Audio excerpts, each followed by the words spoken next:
Last 4 away games and Jesus 6 in his last 4. People will be asking, do they need a striker now, Ian? No, but I said at the start of the season, those two players who I'm really, really delighted to see are finding some form at a time where Arsenal need it the most. Are scoring goals now and are playing well and are contributing, because last season, I think, between them, they got 10 Premier League goals. And I think if they got 10 each, Arsenal maybe could have gone on to win the league. And I think that they've realised this season how important their contribution is going to be, and you just hope it can continue for both of them. Yeah, I mean, if ever there is a time for consistency from both of them, this has to be it, right? Yeah, I mean, Jules asked a question there, you know, has everybody got to chip in without Saka being in? Of course they have. I mean, they don't score enough goals as it is, really, or they've not got enough players that score big amounts of goals. They tend to spread them around a little bit, and they're going to have to up their game from now on. And that started tonight. And it started, actually, for the last couple of weeks. Jesus has been banging them in lately, so that's good. And he'll argue, well, I can always score, it's just I've not been given a chance. Yeah. And you wouldn't blame him for thinking along those lines. But good for them today. Go away from home, score 3 goals, and keep the pressure on. So what changed in the second half to make that win possible, Ian? Well, I think you say what changed. I think that what I always find with Arsenal is, yes, they had a lot of possession in the first half, but when it's going at a certain pace and you're passing at a certain kind of tempo, teams like Brentford, who are deep, they get set. You know, we couldn't get anything in from the wings. We wasn't getting too much from the wings. They cut it off, and I thought we just passed it a lot quicker. The second half, moved it quicker, moved the ball sharper. Yeah, it's funny. Whenever we watch Arsenal, actually on the show, we often talk about they're at their best when it's one-touch passing. Obviously, when they're catching the opposition out of position, is it easier said than done? Because surely the players are aware. They increase the tempo. They look more dangerous as a result. Of course it is, but every team is doing things at speed in any walk of life is much more dangerous, much more happens when you do things fast. You know, you take more risk, you could give the ball away a lot more. Yeah.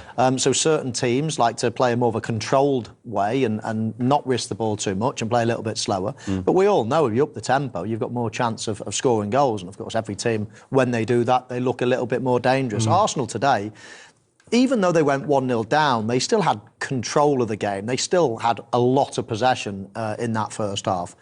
And obviously getting back on level terms before half-time was absolutely key. You don't want to be going in at the interval down. And then once they had that momentum again, then you always fancied them to come out and nick it in the second half. I think what happens as well, I think with Brentford's goal is typical as when you're not moving, when you're not making good movement for the person on the ball. And when I say passing it quicker, a lot of things have to happen in respect to parking it quicker. You have to have people making movement. You have to have movement either towards you, beyond you, so that you can pass it quick and then you can keep the ball moving. And I think that it didn't happen. So 2 goals very soon into the second half. Put paid to the contest, really, in Arsenal's favour. Let's have a look at the first of them. Unsurprisingly, from a set piece, Ian. Yeah, it was a good ball in. You know, I think the goalkeeper was poor today. He made a couple of big mistakes, and I think this is another one. They know what's going to happen with Arsenal. They're going to put the ball in high, in and around him. There's a lot of bodies around him, but he's totally missed that. He's totally missed that. We know how much protection they get, so if he gets himself in a situation where he can get a hand on it, he probably gets a foul, but he's totally missed it.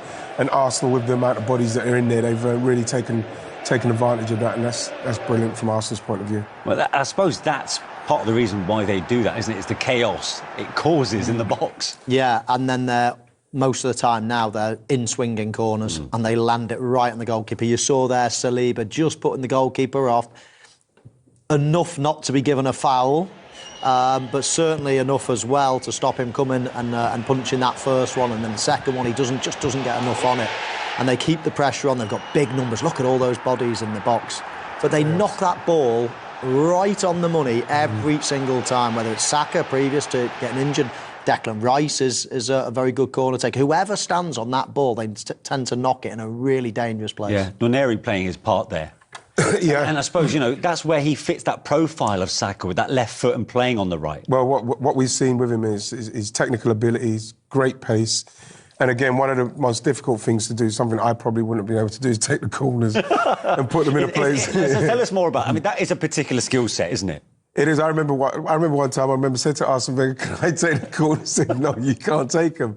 Because to put it in to an area where you know that so much is riding on you hitting the area, which I didn't realise at the time. I thought I would have been able to do it. Yeah. I tried a couple in court and I couldn't do it.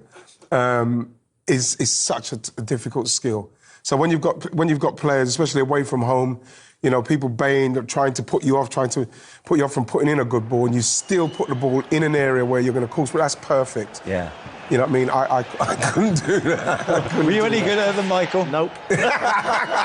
Nor would I want to be. I want to be in the box tapping from a You want to be on the end of them. Yeah, that's where I want. I want to be where Merino is. Isn't it incredible though? You think that, but I mean, Gareth Southgate with England used to put Harry Kane used to take them for a period of time. You think he's our best player? He's 6'4". Was it with? I'm sure that was Gary Neville and Roy. Yeah. Was it? I'm sure, when we couldn't believe what was going on. That's when Iceland beat us, remember? It was, yeah. Bit of a nadir, shall we say. But that's brilliant, Nwaneri. Again, we're talking about a player who's coming into his debut, and him taking a corner and putting it into an area. You know how dangerous Arsenal are at corners. To put it into an area that has to be there, again, it's just testament to him. As it happened, Nwaneri then put the ball into the danger area for 3-1, which was literally just, under 3 minutes later? Yeah, exactly. He just chopped the ball back on his left foot and curled it into a really dangerous area.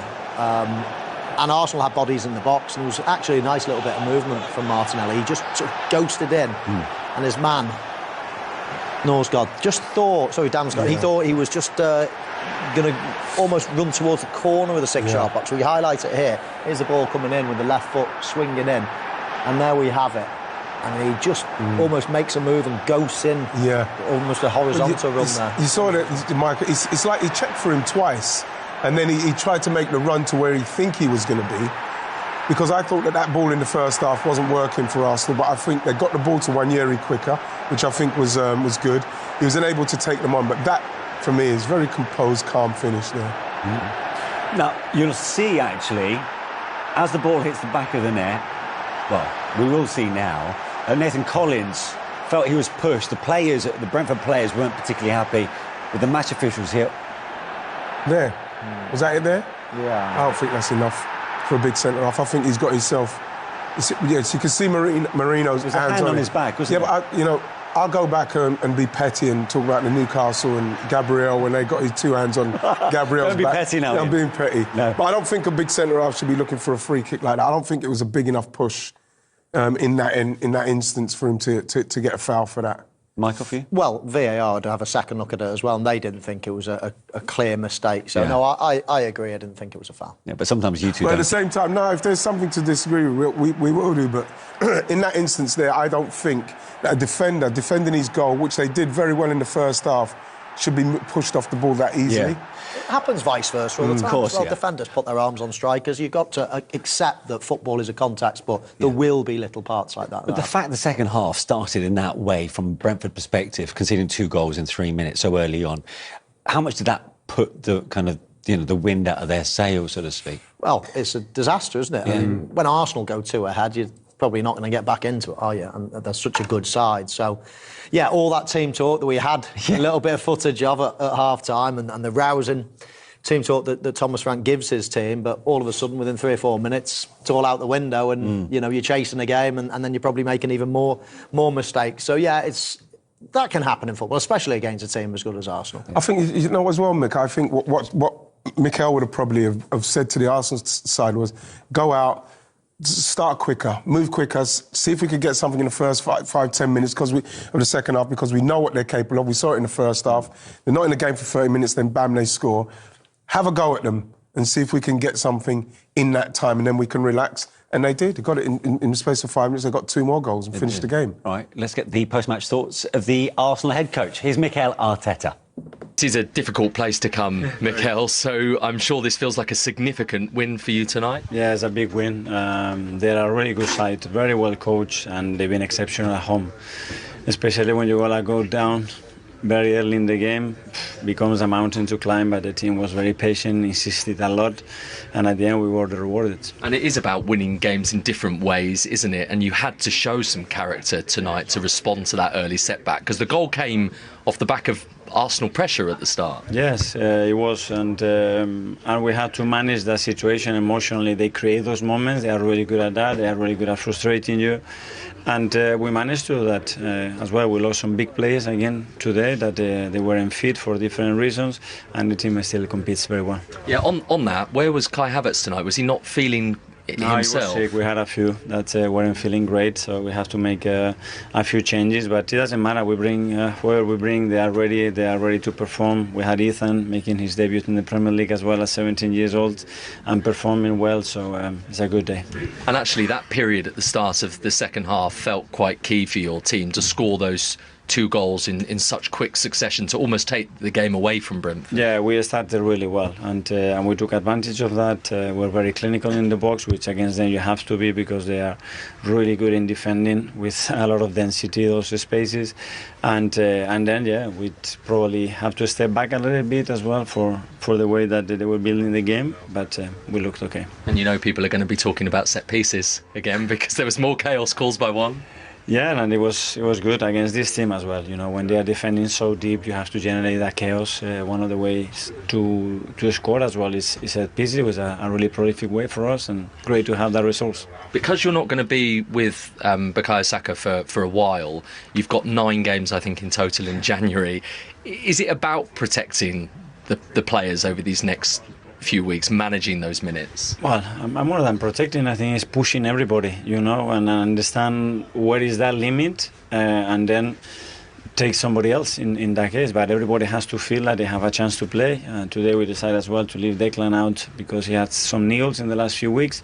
He comes in, he can impact the game, great, and in the next one, everybody's ready again. And you're back within 6 points again of Liverpool at the top of the table. Do you feel like you need to be near perfect, if not perfect, in these next few months to be in with a chance? We can only win our next match and see what happens. It's not in our hands at all. What is in our hands, let's make sure that we do it. Happy New Year to you, Mikel. Happy New Year to you. Thank you. Thank you. Chasing down Liverpool, and you were, keen to stress to me while we were watching the game unfold, Ian, that, you've been in the title race the last couple of seasons when Man City have been involved, right up until the last couple of weeks.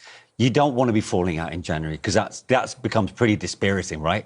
It does, yeah. Especially with the fan base knowing that at the start of the season, for some reason, everybody's just saying it was going to be Arsenal that would be chasing down Manchester City. Obviously, no one knew what was going to come with Man City. No one saw that coming. But then Liverpool have taken up the reins, and they do look quite imperious at the minute. So, this team's experienced enough over the last 2 years, knowing what's needed. And I think that going into this game against the Brentford side, missing those players, Havertz and Rice and Saka, and going a goal down and still coming out on top, says that mentally they're a lot stronger and more up for the fight in respect of knowing what they have to do. Because I think 3 points today with Liverpool doing what they've done against West Ham and doing it so comfortably. Yeah, and that's the most important thing, right? Doing it so comfortably. Yeah, there was an element of comfort in the victory in the end, not like the Ipswich game, where it was a functional, resolute performance, but not the most convincing. No, but this team, as Wright says, they've been the distance. OK, they've been 1 point short or been really close in previous years, but they've been the distance. They've done it before. They've gained that experience, and if they haven't, then obviously it's been pointless. But you rarely get a team that just comes from nowhere and goes and wins it. Even the Liverpool team, they've been there, seen it, done it. They've won everything there is to win, really. So Arsenal have served their time now. They know what a running is all about. I don't see them dropping away like, Chelsea have just drawn and lost. And I don't see them doing that. I think they're pretty experienced, pretty consistent now. They went through all of January, all of December unbeaten. We're now in January. They won the first game. I think they're going to put the pressure on. Whether Liverpool just keep going and going and going remains to be seen, but I don't think Arsenal are going to drop away. And considering the stakes are so high, it makes that decision by Mikel Arteta to play a 17-year-old to fill the boots, and they're quite considerable boots, of Bukayo Saka. How did Nwaneri do for you? No, he done very well today for me, and I think, there's a lot of talk when he made his debut, when he came on, when he was 15, and saying, why is he doing that to him? It's too much for him too early. But they've seen the promise and the capability of this young guy from many years now in Ireland. You can see how quick he is with the ball when he's dribbling with it. He's passing, his movement. He's got everything that you need, especially coming into a side where, you know, Bukayo Saka, again, you see the pace, you know, he just couldn't quite get dig that one out. And this is for the goal, you know, he's cut back inside. It's a nice ball into the area. I thought that they weren't giving him enough. This is brilliant skill here. I didn't think they were giving him enough ball in the first half because he's somebody with that exuberance of youth. He just wants to play, like you mentioned, Mike. He's not bothered about what's going on. He just wants to do his thing and play. And that's what he done today. You saw him do it, and I thought that he was very effective today. I loved his first touch. Everything. As soon as he got the first touch, he was looking to commit. He was looking to go forward. He's looking to be positive. And his natural step over the weight and his balance and his speed, he looks really talented. He looks like he's honed his skills over the years, and he just looks like, he's ready to go. He's ready to go. Yeah, he looks ready to go, and that's interesting because, you know, as a 17-year-old, he's had now that first taste of a Premier League start, played 77 minutes, and he'll be wanting to more of the same, so he's got to remain patient right now. Well, absolutely. What's that like? But from now on, it's a mental thing. As I say, he looks like he's got the game. He's got a beautiful touch. He's got lovely speed. You know, everything looks very nice and natural to him. His balance and his height and everything. He just looks like a player. Now it's all mental. You know, you're going to have bumps. You're going to be, you know, dropped or rested or whatever. And you've you know, and that's the bit that you've got to sort of fight the way through and remain positive, and then you'll get your success, and you've got to keep your feet on the ground, and then you'll have another dip, and you've got to not get too low and keep your confidence. And the life of a professional footballer is so difficult. There's so many ups and downs, and from now on, I'd say it's much more mental than physical, because he looks like he's got so much ability. Right, let's get some more post-match reaction on what was a big win in the end then for Arsenal, and so hear from one of their goal scorers, Merino, who joins us from the G-Tech. Mikel, thank you very much indeed for joining us. Was that the perfect start to 2025 then for Arsenal? It was. Good evening to all of you. I think it's the best way to start this new year, hopefully with a lot of good news in the future. But obviously, we are really, really happy for the way the game has gone. Winning here in such a difficult place, starting with a goal against and being able to come back is just, it was great. And hopefully we can build up from here. 1-1 at half-time. Obviously, it meant for what was a huge second half in terms of the title race. Is that what was talked about in the dressing room from the manager? Well, we talked about us. We talked about the game, what we needed to improve to score more goals, what we needed to keep doing well, because I think we did a lot of things well in the first half. But obviously, we are thinking just about the present, about us, about the little details, the small wins, as I say it. And when you focus on the small things, then the big things become easier. So just focus on ourselves, and that's what we did, and that's what gave us the win. Mikel, it's Michael Owen. Well played today. I was just wondering, your set pieces have created a lot of headlines today. You scored from a set piece today. How much time and effort do you put into these on the training ground? Yes, well, a lot to be honest. We train it a lot. I think it's something that is showing that in the modern game is really important. The amount of goals that you can score and the amount of points that you can earn through set pieces, and that's why we train a lot. And when you train it and you put all your effort and your mentality on it, it shows on games. And we are being a big threat in that, not only offensively but also defensively. I think we are a big team in that aspect. Hopefully we still have room for improvement. A quick word on that celebration around the corner flag. We've seen that somewhere before. Yeah, I think you saw it in the Euros. Yeah, it was the most famous moment. But yeah, it's something I've been doing for a while. My father was a footballer as well, and he used to do that celebration as well for my grandma, and in a way of trying to honor him and a show of respect for my father and how much I love him and how much I respect him. I do it, and that's the way I celebrate goals now. Lovely touch. And Mikel, it's Ian Wright here. I just wanted to ask you, Mikel, about the Liverpool and how hard it is to see how Liverpool are playing at the moment and not feel like you have to catch them. How hard is it to concentrate on just trying to get a job like today's done? Yeah, sometimes can be hard. not inside the club, but obviously in the news, and everybody's talking about the title race and how good they are performing and how far away they may be. But the reality is that we have to be focused on ourselves. That's the thing we have to do to try to win games. The things that happened away of that is something that we cannot control. So just focus on the things you can control, improve, try to work hard every single day to win every single game, and then whatever happens, just happen. But focus on you and good things will come for sure. It's good to see you get your momentum back after that early season shoulder injury, Mikel. But tell me more about 17-year-old, and he makes us all feel old, by the way, Ethan Nwaneri making his first Premier League start. Looks a really exciting talent. Yes, he is, absolutely. He is an unbelievable player, also a really, really nice guy, really shy, always keen to learn and try to listen to the more veteran players, the coach, whatever can make him a better player, he's always looking for. So yeah, not only him, but all the young kids that are training with us, maybe not playing, but in the training sessions you can see that the academy is a big thing in this club also. And yeah, they are such a good players at such a young age that is scary sometimes. I remember at 17 I was just a little kid, and these guys are playing against one of the best teams in Europe, in Champions League, in Premier League, and they don't care about it. They are not scared of the highlights, and they show it. So we have to take care of them because they have a bright future ahead of them. Sorry. Yeah, great stuff. Listen, thanks so much for joining us this evening. Good luck for the rest of the season. Thank you very much. See you guys. Thank Mikel you. Merino there, joining us from the G2 Stadium, one of the goal scorers, of course, for Arsenal today. It brings a bit of reassurance to that midfield, doesn't he? It's good to see him getting a run of games now, as I mentioned, after that shoulder injury. Yeah, and the thing is, when he's come in, he's got to try and adapt to what Mikel wants to do. You know, it's very, very tactical, very meticulous how he wants everybody to move and how he wants them to play in the midfield. And he's obviously finding his feet in that respect. We know that he's got goals in him.